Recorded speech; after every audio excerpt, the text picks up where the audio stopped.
have to wonder, are we actually trying to create a society of gamblers? Welcome back to the Men's Therapy Podcast. Today, we're pulling back the curtain on the hidden sports betting crisis currently facing young men. Joining us is Dr. Michael Zhang, a clinical psychologist who has treated hundreds of clients and founded the gambling recovery app, Incumental. As a leading expert in behavioral addictions, He unpacks how the gambling industry has engineered a frictionless trap that silent sufferers are facing every day. When you look at the convergence of gambling and gaming, that happens at a much earlier age. You're seeing things like loot boxes and other game design when you're just playing video games. Why? Because the industries benefit immensely just from some of the numbers I shared. But then think about this as well. The states that regulate the gambling operations, they also benefit tremendously. The number last year was $18 billion in taxation revenue across all those forms of regulated gambling. So it's not a small number. Look at the whole ecosystem. The end result is we're all going to have less money. How can they try to insulate their kid from this, or at the very least provide some context to what they might be getting into? Hello, welcome back to the Men's Therapy Podcast. I'm your host, Marc Azoulay, and I'm here with Michael Zhang. He is the founder of Incumental, which is a gambling addiction recovery app that is really great for guys in pretty much any stage of the process, from what I can see, whether you want to start working on behavioral change right away, whether you're doing it in conjunction with a psychotherapist, or if you're something that you want to do as far as maintenance after you've overcome some of the initial work. I think Incumental is a wonderful tool, and I'm excited to have him talk about something that is kind of like a hidden secret in the men's world, and something that has been very, very rapidly evolving, changing, and exploding onto the scene, which is gambling. You know, a lot of guys think they don't have an issue, but you just might. So if you're currently engaging in gambling behavior, whether it's sports betting or games of chance or even online gaming, right, this is the episode for you. So Michael, welcome to the show. Thank you so much for having me today, Mark. I want to dive right in. What is the state of gambling or gambling addiction right now? You know, from the outside looking in, like I was saying in the intro, I feel like it's just exploded onto the scene. I mean, you can't, see anything on TV without a sports betting app just like banging down your door. You know, I feel like that has really taken off in the past decade or so. I'm curious your sense of like the current state of gambling in America. It's the worst it's ever been, unfortunately, for so many people who are struggling with it right now. I think about what happened in 2018 with the US Supreme Court overturning the federal ban on sports betting, and that's opened up a whole trajectory now where we have 39 states and then Washington, D.C. offering legalized sports betting. And just to give you some perspective, so back in the day, when it came to sports betting, where it was largely localized to Nevada, and I believe we were looking at numbers around $5 billion wagered was the maximum per year. And now we're looking at figures closer to $167 billion wagered on sports betting. That's in the last year. And let's be clear about those numbers. About 150 billion of that was paid out back to people who are gambling, but still that means collectively we've given the sports betting industry what's that remaining $17 billion in revenue. I mean, this is what we're dealing with now in the US, and it is increasing every year, and it is increasing faster.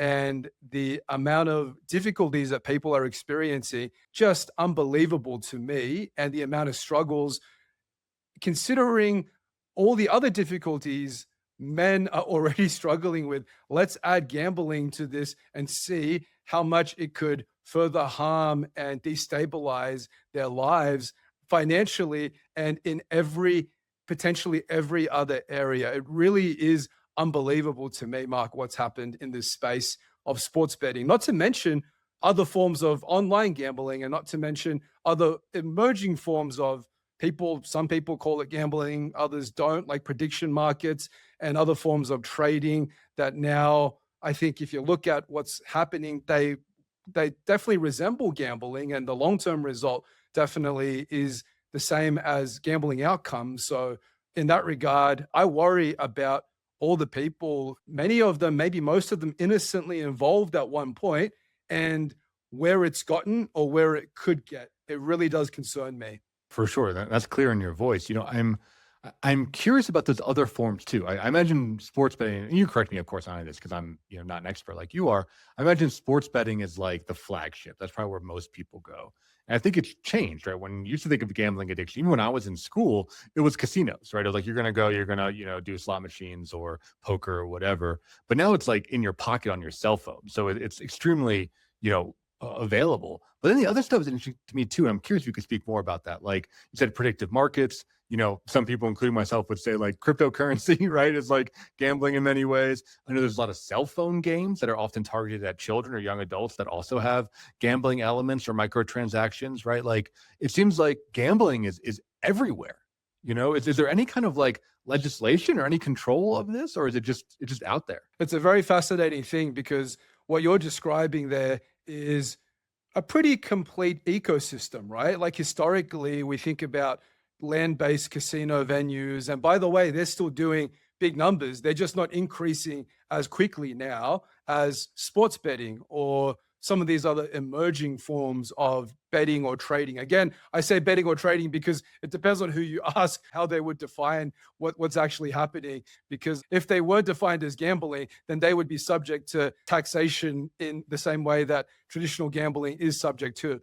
But number one is still, when you look at America, number one is still traditional casino. So we're talking about mostly slot machines. They call them electronic gaming machines, or other forms of casino table games too, roulette, blackjack, those forms of games. But the reality is, I believe it's like over 20% year-on-year increase right now with sports betting. And then you look at the traditional forms of gambling, the increase is very flat now. So I think about like the digitized versions of the traditional forms of gambling, like your online slots and your online casino games.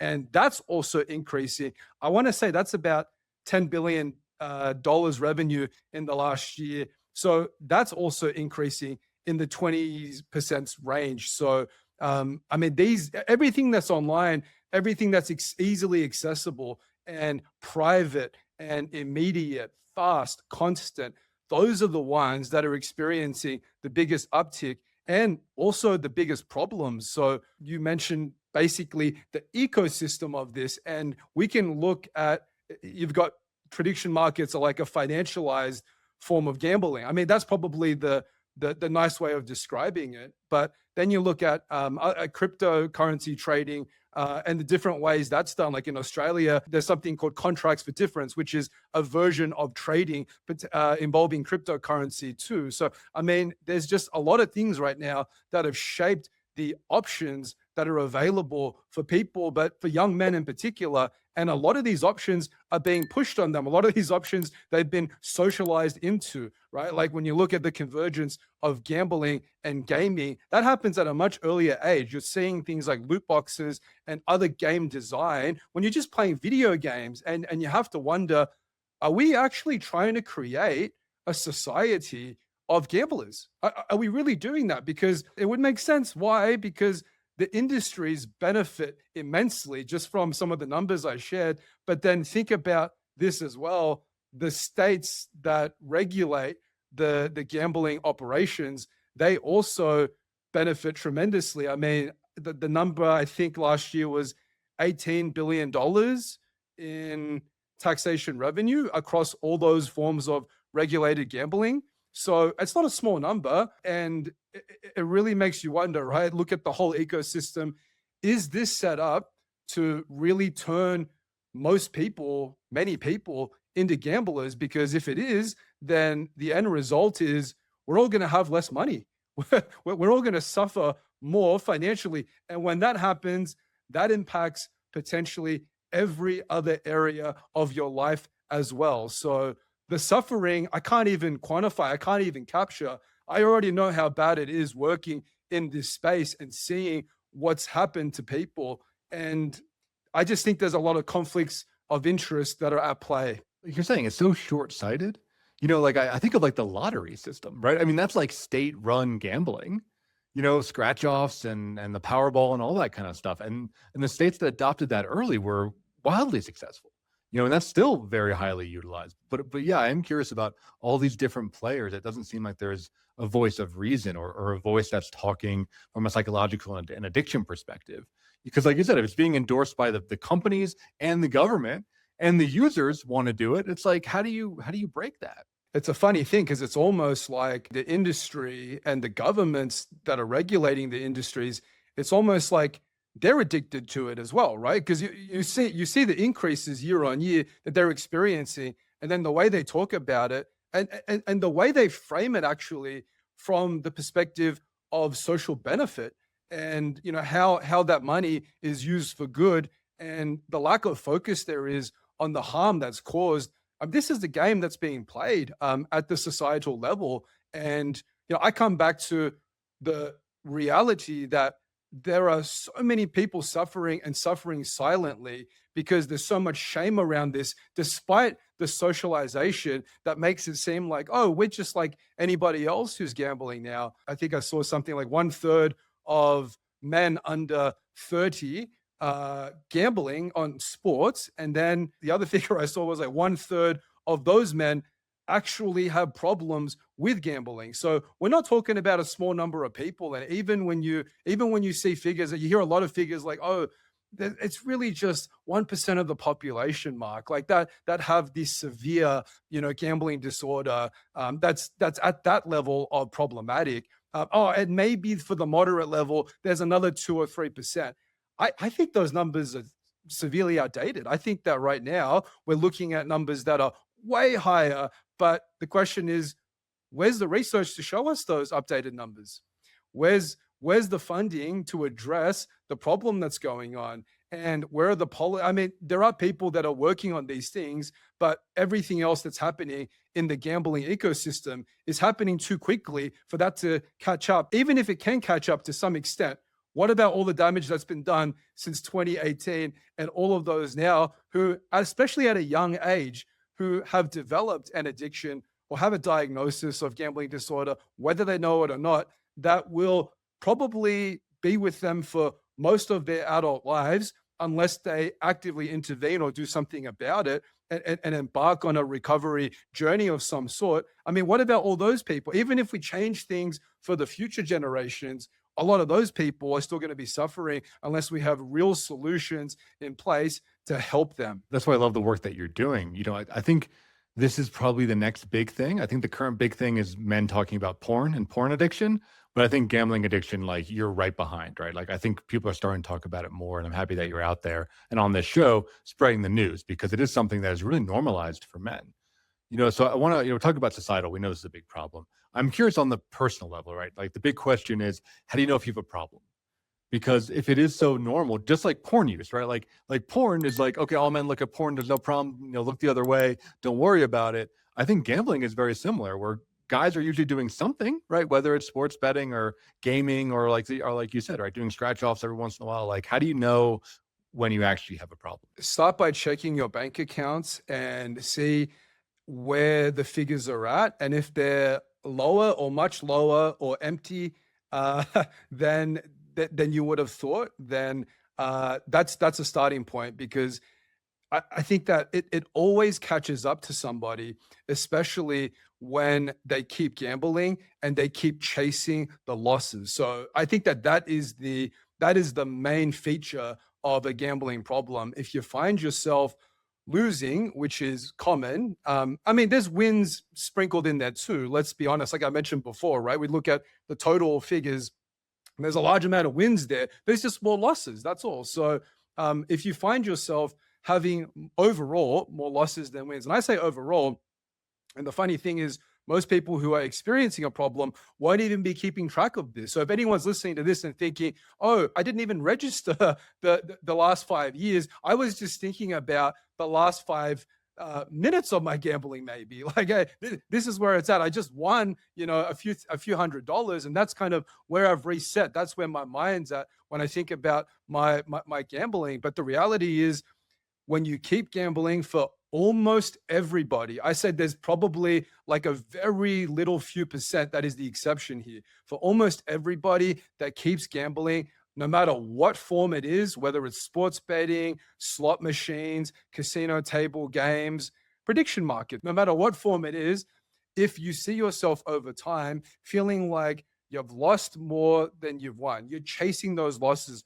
believing that you can still win them back, even though you have it, you're still holding on to a form of false hope driven by the fake wins that you've gotten all throughout the process. You feel like you've lost control. And then at the same time, you're constantly thinking about gambling, even though it's impacted not just your bank account, which is where we started, but also maybe you look at everything else in your life and you're like, man, my relationships have suffered as well. My mental health has gone down. Most of the clients that I've worked with hundreds of clients as a psychologist specializing in gambling treatment, and most of them had a comorbid depression or anxiety, and most of that was actually driven by gambling itself. So guess what? Once the gambling resolved, largely, so did the mental health, and then so did everything else. And then you realize, so gambling is really the cause of so much harm that we don't like to talk about. And I'm glad that we're talking about this, because as with pornography can also cause a lot of harm, gambling fits in that behavioral addiction bucket and arguably causes more harm to people in America, to young men, to people all over the world too. It's really, to me, it's really devastating what it's doing to people. And then a lot of the consequences, they catch up in the mid to long term. And when they catch up, they're also hard to undo. So it's just, it's a very sad situation that we're dealing with. I hope that we can create something different going forward, though. I'm curious to hear your thoughts on the gambling mindset. I'm thinking of a client of mine who was a big sports bettor, right? Came to me for that kind of addiction. And the thing that was really tricky about it, I'm curious what you think about this, is like he thought he could get better at it, which I think you can to some extent, right? Like he's like, oh, if I did enough research, if I really know about these players, if I stay up to date on all the updates, like I can get better. I can beat the odds. Whereas I think, again, I talked about this guy with slot machines. And he's like, oh yeah, well, that's just random. Like that's stupid. I would never do that, right? Like it's rigged against you. And you can't really get better at a slot machine, right? Like you just pull a lever and it just goes. But I think sports betting has this really tricky, and probably gaming too, to be honest, but has this really tricky part where you think that there's like skill. And you think that you can, like, if you try harder or if you're smarter than the average bear, like you're going to beat the odds. Do you agree with that? When they've experienced that very thing, they strung together some wins and then they realize, oh, wait, my strategy was working. And and you can see how that's reinforcing the belief that, yeah, so I do have the skill and it did work. And I did win this amount of money. And if only I can replicate this, it's interesting because the question that I would ask is, have you replicated it? And the answer is probably going to be no, because if they did, it would become a profession. So if it was a profession and it replaced their actual job, then I would say, you know what? I believe you really have figured something out. How many of the clients have I worked with? And it sounds like you've worked with a few as well. How many of them professional gamblers or professional substitute, anything that is connected to gambling? None of them for me. What about for you? Yeah, zero, right? Yeah. And there's a reason that's the case. And there are people, I want to be clear, there are people that do treat it as a profession. That is their job. They are probably the very few percent that are successful at gambling. But why are they successful? Because they do it exactly like you would do a job. They don't do it like they're gambling. And they do it in a very mathematical way too. So a lot of what you've described, I think I know this is going to happen. I've looked at these the history of stats, and then I'm approximating. That's the reality, right? Which one of these folks that we're talking about is actually sitting down and putting it into models and trying to analyze them and to create predictive models? Probably very few of them, because if they were, and if it was successful, and if they were able to find positively valued bets that they were placing strategically, then they probably would be doing it like a job and a career. And I haven't ever met anybody in that position, because that person doesn't have a gambling problem. That person has a job. And when I think about where almost everybody starts that I've ever worked with in the gambling treatment and recovery space, here's where it is. I had an early win, and it did a lot for me. It made me feel amazing, and it made me realize that this is something that's worth pursuing. And my mind started going to, I'm already imagining if I can make this amount of money on gambling, I'm projecting that out and thinking, I can turn this into a job. And I'm looking forward to it becoming a career. And this is what I want to do for a living. But the fact that no one in that space actually gets there, that's what tells you that we're dealing with a problem. And that's what tells you that we're dealing with a system in which you have, call it what you want, house edge, call it a profit margin, any sort of, statistical advantage. When you're going up against these things, you don't recognize it. You haven't looked into that aspect well enough. You look into the micro aspect of, oh, what do I think is going to happen in this particular game? But we don't look at what is the system actually doing that's created this game, and how is that impacting every player that's in it? And the short answer to that is you add up all of your big wins, you add up all of your big losses, you add up all of your small wins, you add up all of your small losses. That's a profit for the gambling industry. That's the short answer. I guess what I'm hearing is that if you add up everything and it's net negative and you still can't stop, then you probably have a problem. Very likely have a problem. And it gets worse because it's not just a net negative. I'm talking about people that I've worked with over their lifetime. I've approximately averaged out what we're talking about in losses. It's over $100,000 of lifetime losses, and that's the average. I mean, a lot of people is in the hundreds of thousands, and then some are also in the millions. And I'm sure that if anyone listening to this goes and asks around and just said, what have you heard is the biggest loss that someone shared with you? Someone shared with you, right? Because some of them may not have been shared with you. But what's the biggest losses in the lifetime? First of all, people aren't calculating their lifetime losses. Second, if they're aware of it, it's probably a very big number. And you think about that big number and where that money could have been and how much regret you may feel from that. And then you realize, well, how can I ever get that back? And often the mind defaults to gambling is the solution. We can win back at least some of that through gambling. You're not going to be, but that's not the right answer, unfortunately. And the right answer is just taking it back to the basics. Like all that money, it was lost by gambling. And even the wins along the way, they were fake because they didn't last. And what really did make the difference in that person's life, if you look at where that money came from, they earned that money. They worked their tail off for that money. I know they did.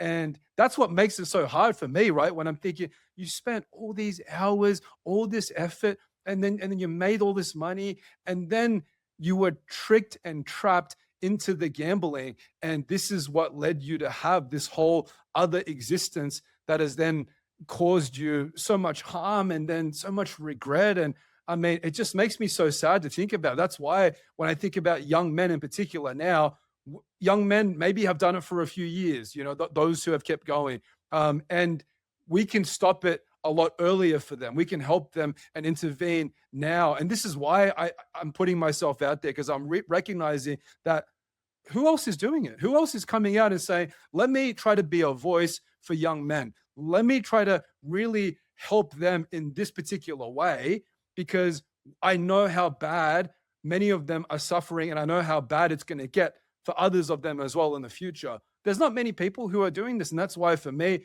I've taken it almost like a responsibility on myself to do this because of my experience in gambling treatment and because of what I'm working on now in trying to get solutions out there to people and just really building a platform that we can kind of work together and try to overcome this to the extent that we can. Because if we let it keep going, I mean, we're going to be looking at maybe generational poverty for a lot of young men. And I don't want that to be the case. And no matter how much money you make, that's I tell you what, Mark, we think about gambling, it could affect those who are houseless. It could affect those who are multimillionaires and beyond. I mean, and everyone in between. As long as you've got money, it could affect you. And if you're gambling away a significant amount of your money, I mean, I know you want to have that back. So, and then if you're thinking gambling is the solution, then that's the problem that we need to solve. You're saying a lot of good stuff. And where mine goes is actually to parents. So I'm curious from your perspective, if there's a parent listening that has a teenage son or they have a young kid that's like starting to get into this kind of stuff, how can a parent educate around this? How can they try to insulate their kid from this, or at the very least provide some context for what they might be getting into?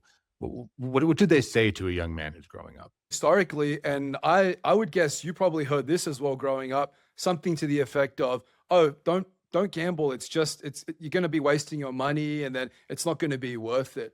And most of the people who experience gambling harm and develop problems, they heard something similar to growing up. I mean, maybe the exceptions are people who grew up in gambling families, and that may have been a little bit different. But even there, you probably got mixed messages. But the message that you hear about, oh, this is not worth doing, that changes when you experience it. Maybe not immediately, but it changes for folks who especially experience early wins, as I mentioned before. That's where the cycle starts, and that's where the problem trajectory really begins. So when you have those experiences that turn around this belief that you didn't have much, I mean, maybe you knew of abstract examples of, yeah, sure, I know so-and-so lost money on gambling, had a gambling addiction, and I know that it can be that way. In theory, even but that's that person's lived experience and reality. When you experience something different, it really shapes like a different pathway for you.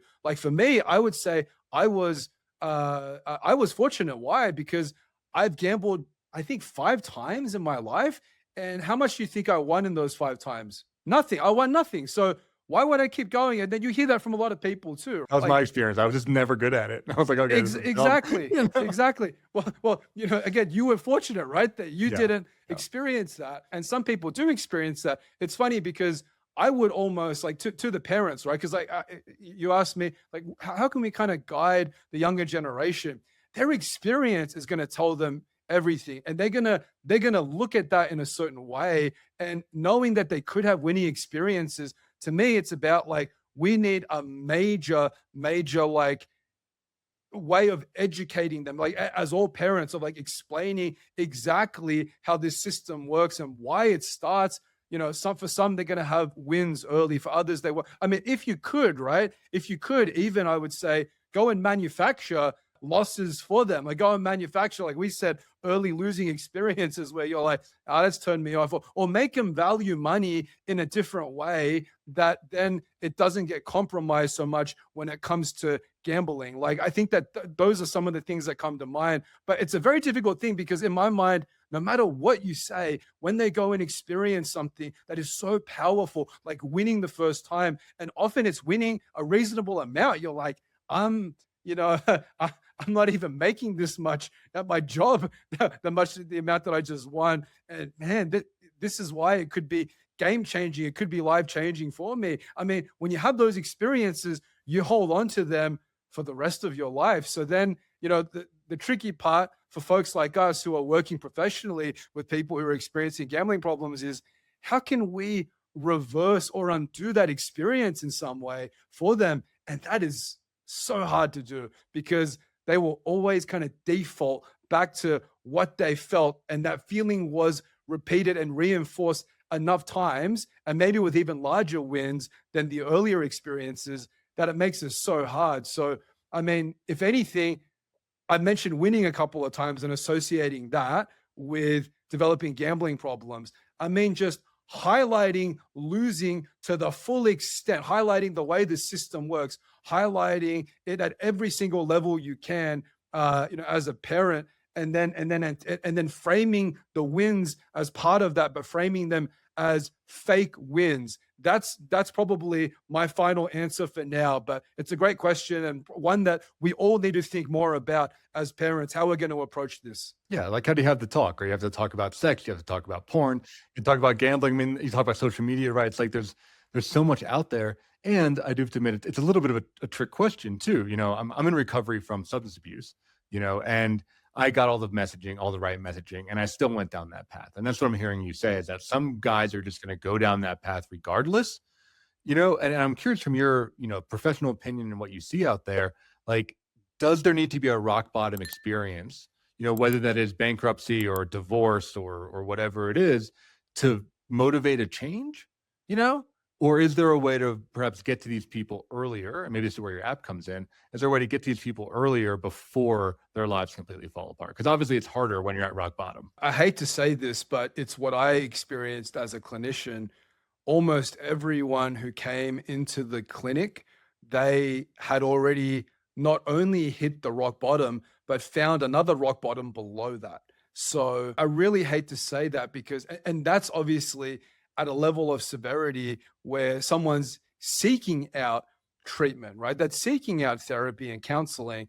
And for so many other people, like a part of the journey is like I'm looking for ways that I can manage this. I'm looking for ways that I can reduce and stop this, but I just can't seem to find something that really works for me. And I've tried this and I've tried that, and and I've heard it all been tried, and that's why I decided after working in this space to try something different, to create an app that potentially, I don't know today because we just released the app. So potentially that we're providing gambling recovery support in the same way that you can access the problem, which is available in your pocket, which is available no matter where you are now. You could access the gambling apps, and then my thought was, well, what if we did something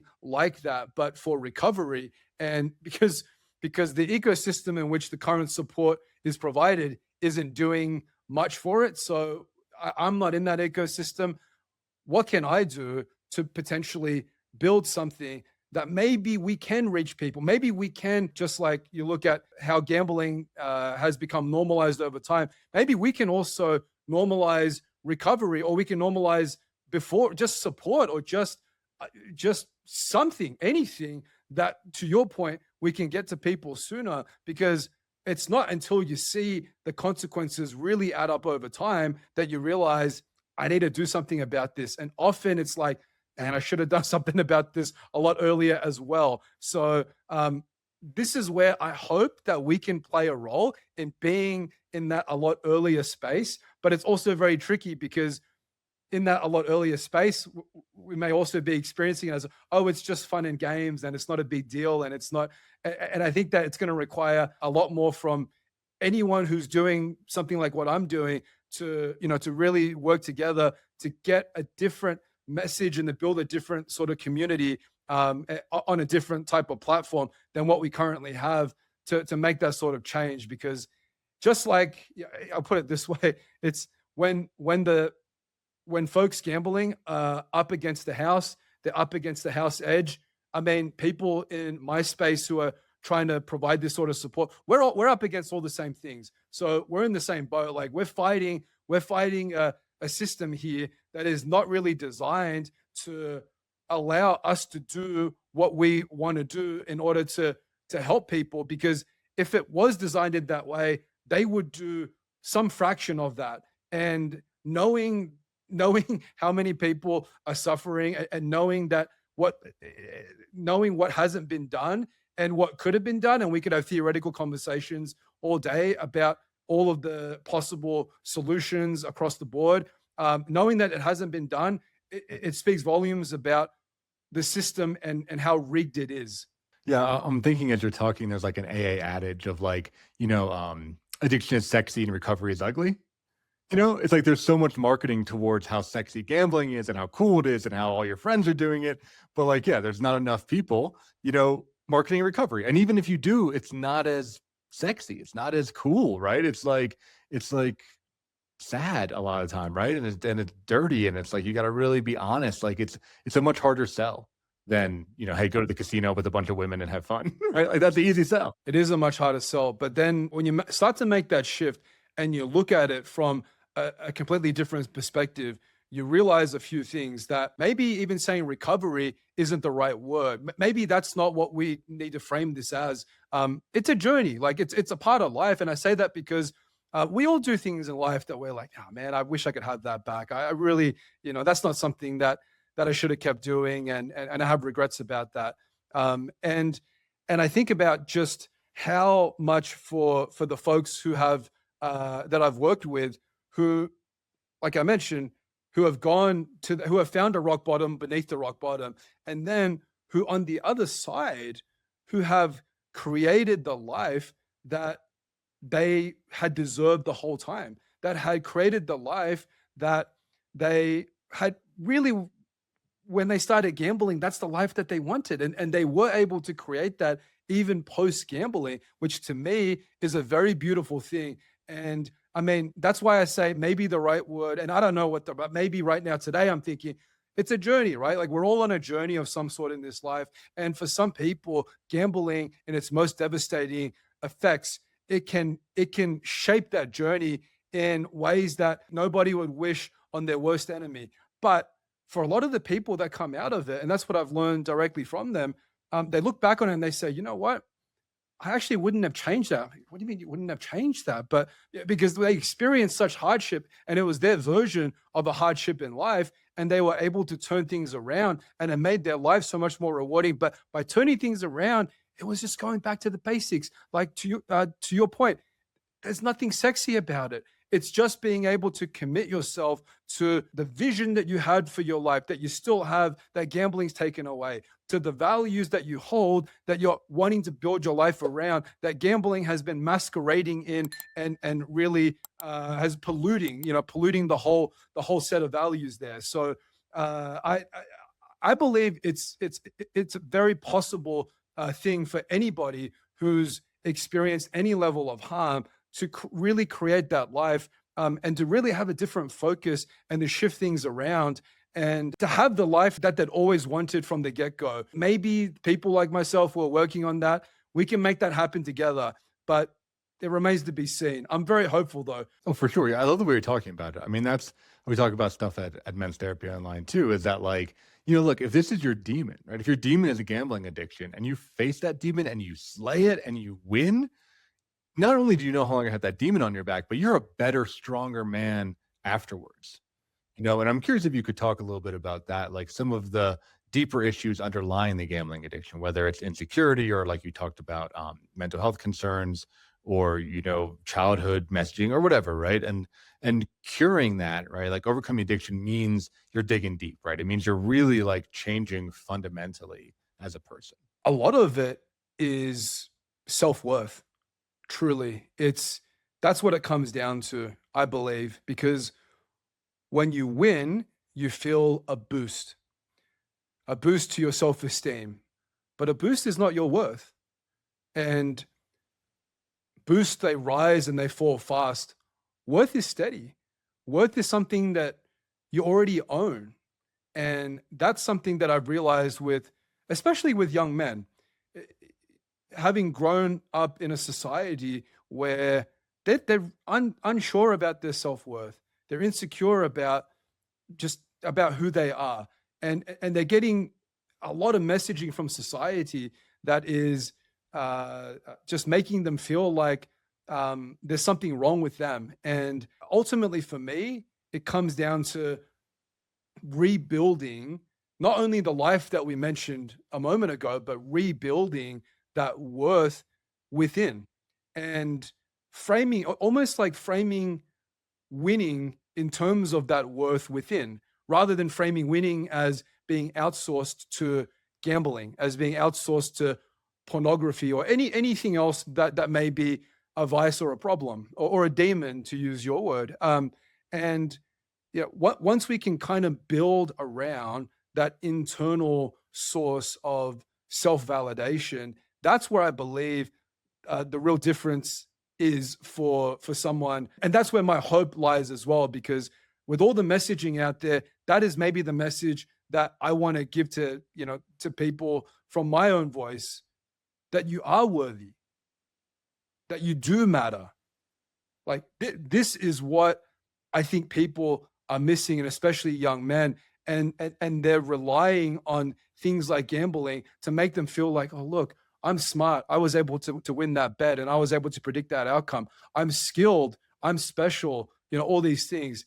Gambling doesn't give you these things. It's a trick. It's a trap, right? It's a full-blown deception. And anything that happens in that state of gambling, it's not real. It genuinely is not a real part of your life and of your worth. And all it does in the long term is it robs you of your life and of your worth, whether that's pertaining to money or pertaining to identity. And we can't have this. We really can't have this. That's why I hope, with combined efforts of us and anybody else who's along for this ride, that we can create a society where we do feel more secure in our own self-worth and we don't have to outsource to gambling in the way that we've been doing a lot of times. Yeah, you can build that internal sense and really become the man that you want to be instead of getting, like you said, that kind of cheap hit from gambling, which is it's a rigged system, right? I mean, it's a like artificially designed dopamine drip, right? And I think it's really addictive for a lot of young guys, right? Because our brains are just like hungry for that. I want to pivot talking about Incumental, about your app. I'm curious, how it works, what the features are, and how are you really directly trying to work on this issue? When I was working clinically one-on-one with clients, I realized a couple of things that none of them ever saw counseling or therapy in their trajectory at all. Like when they first started gambling, if you'd asked them, can you imagine one day you're going to be sitting in an office with a psychologist? I mean, no one would have had that on their mind at all, right? Talking about their gambling. They tried everything that they could find online to see if they could fix this problem privately before they went in any way public about it. And for most of them, that it just didn't work, right? Maybe the one size fits all approaches weren't something that resonated with them, or whatever the case may have been. They didn't find it, so then they end up in therapy. And therapy can be a very beautiful journey. I mentioned some of what happens like after you're on that journey, and then kind of where it can end up, and then you end up living and leading a beautiful life as a result of that. But at the same time, the therapy journey isn't some sort of universal solution either. It's not like just go to therapy and it will help you, because a lot of therapy isn't specialized in gambling. And even when it is, to me, it's debatable on how effective it could actually be, especially when you have folks who like the therapy is 1 hour a week. How many hours are in the week? Like, was it 168 or something? So the 1 hour a week, right? Like, how much can that actually impact all the other hours of the week, especially those where you might feel vulnerable and at risk of gambling and feel the urge coming on? And then you're like, well, what am I going to do? I can grab my phone and start gambling now, but I can't grab my phone and start working on that other side of me that really wants to overcome this. And I can't just call up my therapist. We don't have the resources necessarily built in there yet. And then I think about the potential limitations of therapy content itself, right? Like especially different modalities and what's effective, what's not as effective, short term or long term.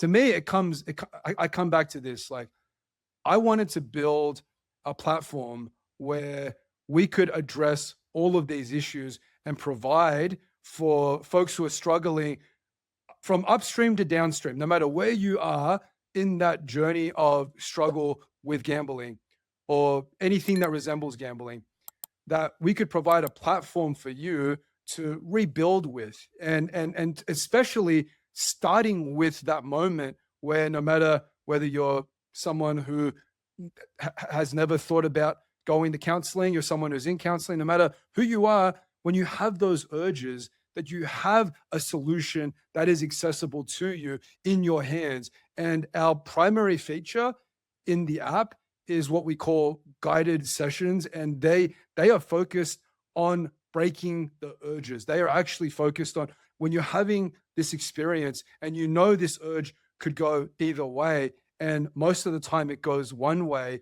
You need support. You need someone in that moment to help you through and to kind of bring it back the other way. Otherwise, chances are it's just going to become automatic again. It's just going to be the cycle doing its thing again. So for me, it was very important in designing this that we had specialized content on there, that no matter which session, they're all short form, no matter which session you're listening to, they've been designed in a very specific way to help reduce the impact in the short term that those urges are having on you. And if you do a session after a session after a session, chances are that urge is going away. And that's what I really built this around, knowing that in the short term, this is what we need. The other thing that I built this around was having a community, because I know that it is such a private problem that people are experiencing. And even though it may be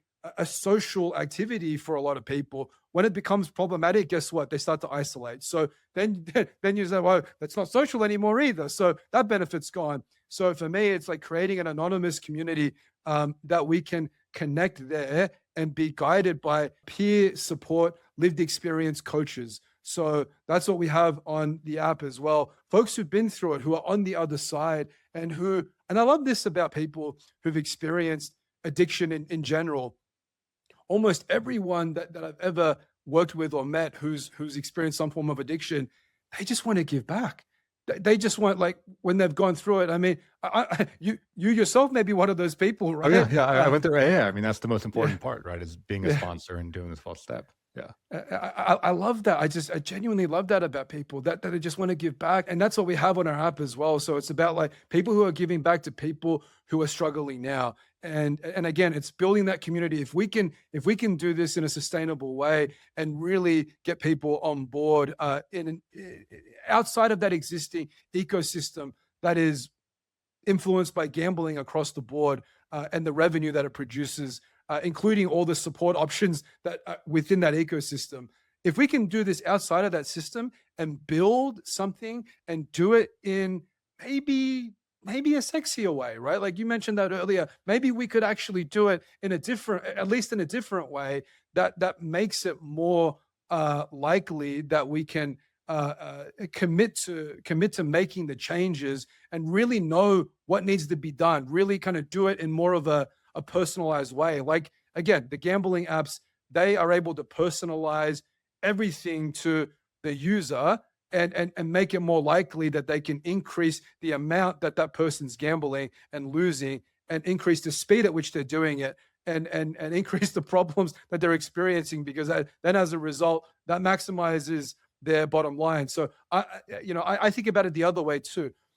My attempt at Incumental, right now it's in the form of a mobile app, but my attempt in creating this is really about, can we build something that eliminates the asymmetry with the gambling industry? Can we build something that maybe in the long run, because that's how I think about it. I know it's not happening tomorrow. It's not like gambling. It's like the opposite. So maybe in the long run, can we build something that can give people really what they need? Because when they're looking to gambling to give them what they need, it doesn't do that, and it takes it takes everything that's valuable from them, and then they're left thinking, how in the world did this happen? Well, we're trying to answer some of those questions.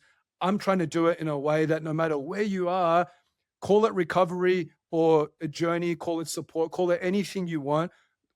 Whether you're struggling with gambling a little bit, a lot, anything in between, I invite you and welcome you to be a part of our community. I would love for that. I would love for us to build together. We're working right now with our earliest users who are onboarding onto the app. And I love doing that with them because they're recognizing I can be a part of this, and it can help me, and it can also help other people. And let's see what we can achieve together.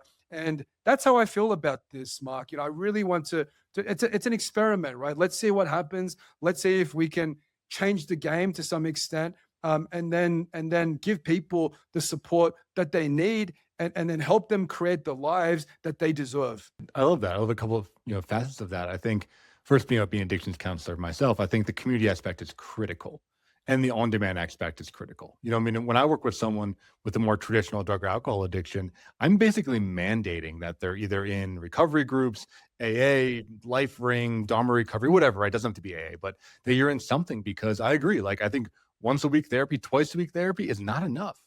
It's a place to orient. It's a place to maybe do some of that deeper work that we were talking about a bit about self-worth and all that. But when it comes to like having an urge on a Tuesday night, you need something that is there right away. So I love that, your app can be that community piece, and that, be like a sponsor in your pocket, right? Especially in early recovery, when it truly is just behavioral change. You're not even ready to do deeper work yet, right? Like you have to just like stop gambling, you know, and that's hard enough as it is. I think having a tool that comes to you is important. And I want to hear your thoughts on this. I was really excited about like the arms race thing you're talking about, right? Like MTO, we're a tech forward platform. It sounds like you are too. It's like you can't pretend that the apps are not good, right? The gambling apps are good. They work, right? They generate a shit ton of revenue. So like I think our industry needs to be combating it in that realm, right? We need to, instead of pretending that they don't exist or being naive to the way these apps function, it sounds like you, your team, and your company are like really trying to fight it head on, which I think is very admirable, right? Because they're not going anywhere. So you need to level up. We need to level up our game as an industry on how we actually work on these issues, you know, from a tech forward perspective. I totally agree with you. And I'm so glad to hear that you're doing the same, because technology isn't the end all or be all, but it can be so helpful, and it can kind of level the playing field somewhat here.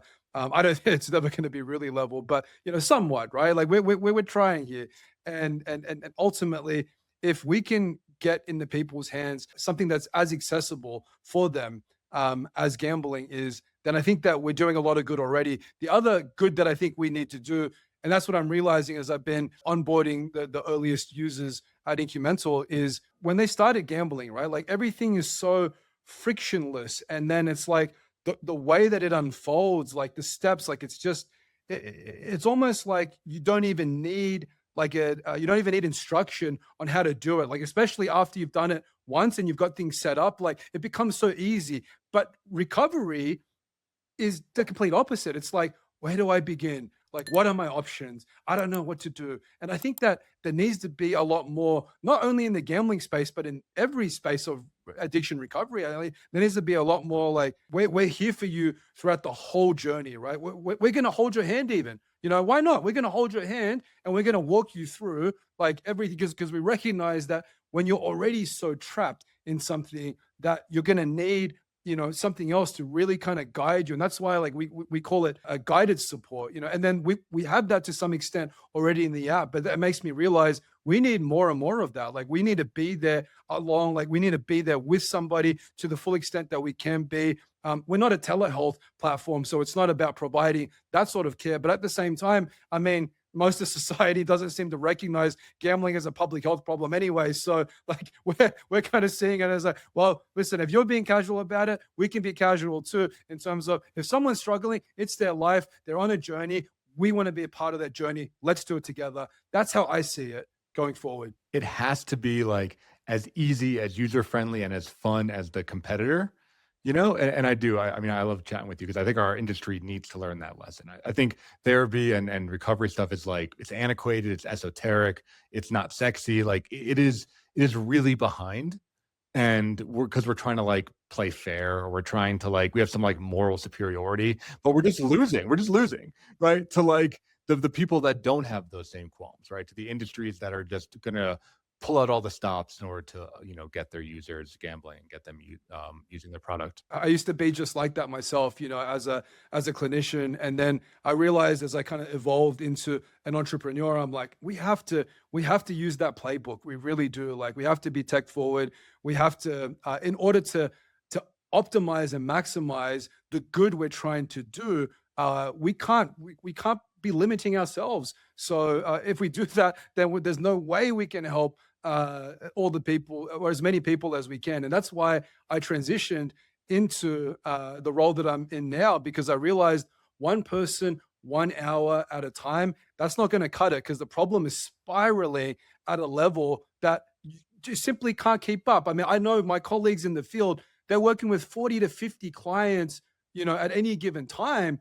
They can't do more than that. So we know just from, if we just use the basic numbers of 1% of gambling disorder, or 3% of moderate gambling risk, and that's many millions of people. So how in the world are we going to keep up with helping the folks who need it, and then making the help more accessible, but in also framing it in a different way, that it doesn't necessarily feel like, oh, there's just a stigma about it. There's just something that I gotta work around all these barriers, and my goal is to try to reduce as many of those barriers at that individual psychological level that I can for someone who has experienced maybe for the whole adult life a gambling problem. I mean, if we can achieve that, and I've definitely done it in a clinical setting, but if we can achieve that at the scale at which we're envisioning with our platform now, I mean, that's just going to make me feel a great sense of fulfillment that that we can help so many more people that need it. Because one hour, one person, one session at a time, that's not going to cut it. There's not enough therapists to do this. Amen, brother. I agree completely. And it's like the old therapy adage of meet your client where they're at, right? If they're on apps and they're on podcasts, right? Like we got to go there. Like you can't just pretend that that's not happening. Well, again, I enjoyed this conversation. We got to start to wrap it up. I'd love to have you on again in the future. But as a final question that I kind of ask everybody is, if a listener is tuning in and they're really inspired by this conversation, what is one thing that they can do right away, right? Podcast ends. What's one action that they can take right away to start to chip away at a gambling issue, or even just to determine if they have an issue or not? I would say download the Incumental app. So that's the app that I built. And after you download it, the next thing I would say is, and we can put these in these instructions in the notes.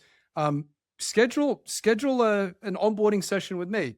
I'd love to just meet with you, even for just 15 minutes, and we can just have a chat about your situation, whatever it may be, and see how our app and our platform can help you, if it can help you. So, or what other options that are available that may be able to help you along in your journey. So that's what I would say. Something that's immediately practical and something that is actionable. Download the app and schedule with me, and I'll put in the notes for you and for your community, Mark, how they can do those things. Yeah, I just want to double down on that, right? It's like, I imagine Incumental is still like in a startup phase. MTO is in a startup phase in its own way. It's like, we are accessible, right? If you're listening to this, you can literally talk to us tomorrow if you wanted to. Like Michael is accessible. You can talk to him directly. So like, if you feel inspired by this episode, like reach out, he will answer. And I think that's just something I always want to reiterate to our listeners is like, we are here. We're ready to help. The door is open. We just need to know that you're ready. I love that. And I totally agree with you, Mark. Thank you. Well, Michael, thank you so much. If you want to learn more about you or follow you online, where can they find you? I would say LinkedIn right now. Just search up Dr. Michael Zhang and please connect with me. I always love meeting new people. And whether you're struggling with gambling or not, if it's something that interests you, or if you're interested in other behavioral addictions, whatever it may be, reach out to me. I'd love to connect with you on LinkedIn. Well, thank you so much for joining us on the show, Michael. Thank you. And listeners, thank you so much for tuning in. As you know, Men's Therapy Podcast is part of Men's Therapy Online. Our website is menstherapy.online. If you check that stuff out, we have more content that you can even imagine. We actually just overhauled our content library. So now it has filters and search because there's so much shit and people struggle to get through it all. But now you can actually filter by whatever issue you're going through. We also have a free Slack community.